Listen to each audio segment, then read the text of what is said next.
Okay. So this is the story of my uncle. My uncle was born in 1943.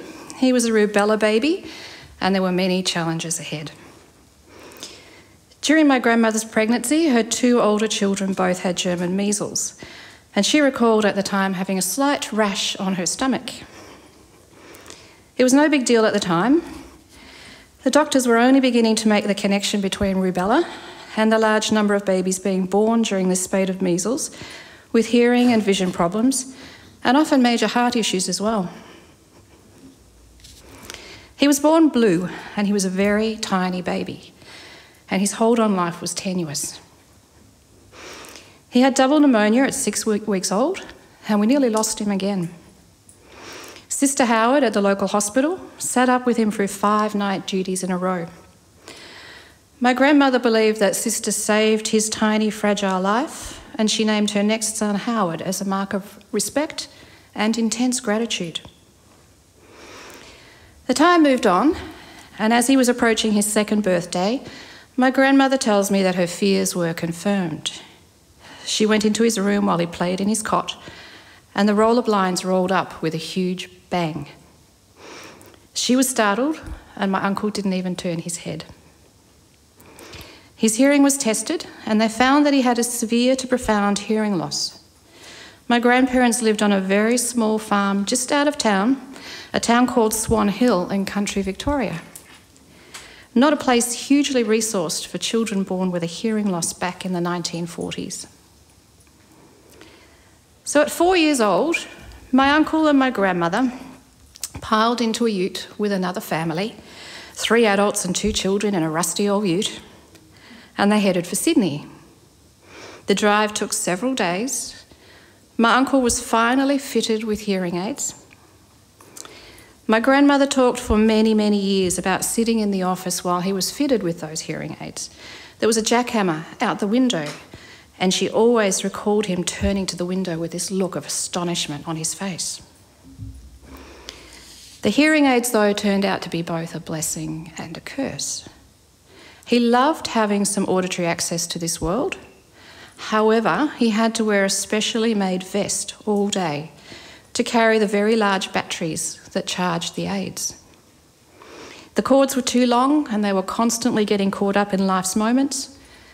The equipment was so cumbersome, my uncle developed a stoop that stayed with him for his whole life, from carrying the weight of this very heavy equipment for so many years and at such a young age. Batteries had to be purchased new every week. There was no such thing as rechargeables. The moulds fitted poorly, and my mother recalls hearing whistling nearby for most of her growing up years in the home.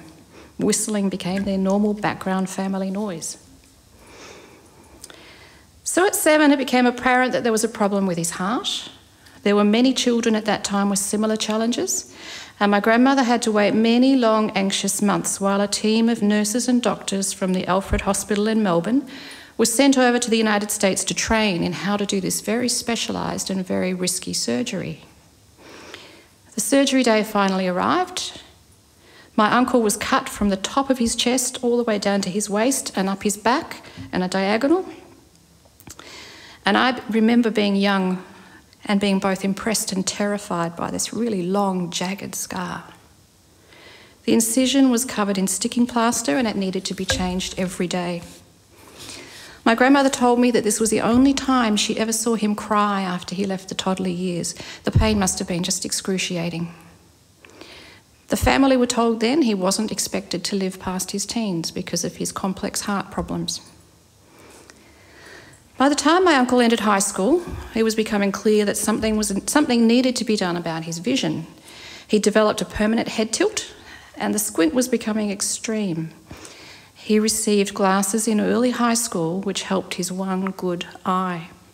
The other eye has no usable sight. His head still tilts when he's tired or when he's unwell. As a young child, even before his hearing aids were fitted, my mother recalls my grandmother sitting with him every day at the kitchen table and working on his speech. Apparently she used mirrors and feathers on a daily basis. I have no idea where she learnt some of those skills that she developed, possibly the healthcare nurses.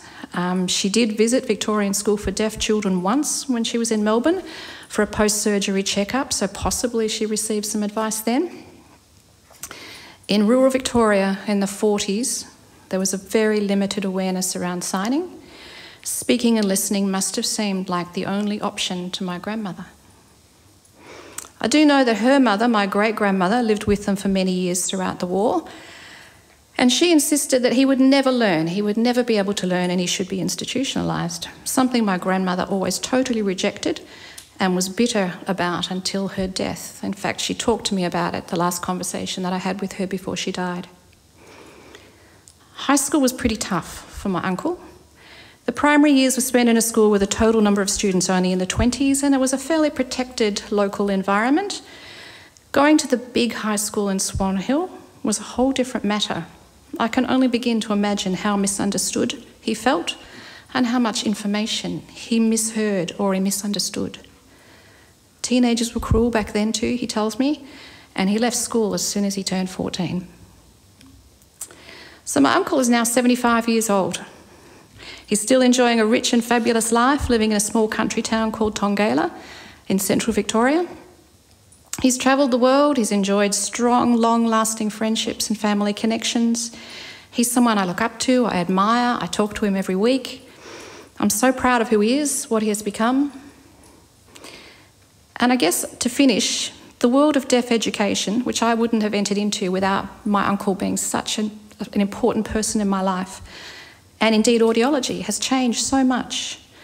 As we embrace new and rapidly developing technologies, and as we learn more about neuroplasticity and ear science, and as we understand more about best practice in education, as we celebrate the possibilities that these all bring, I believe it is most pertinent for me to keep my very precious uncle and his experiences in my mind.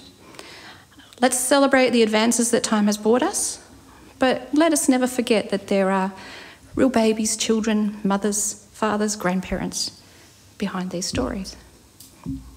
Thank you, everyone.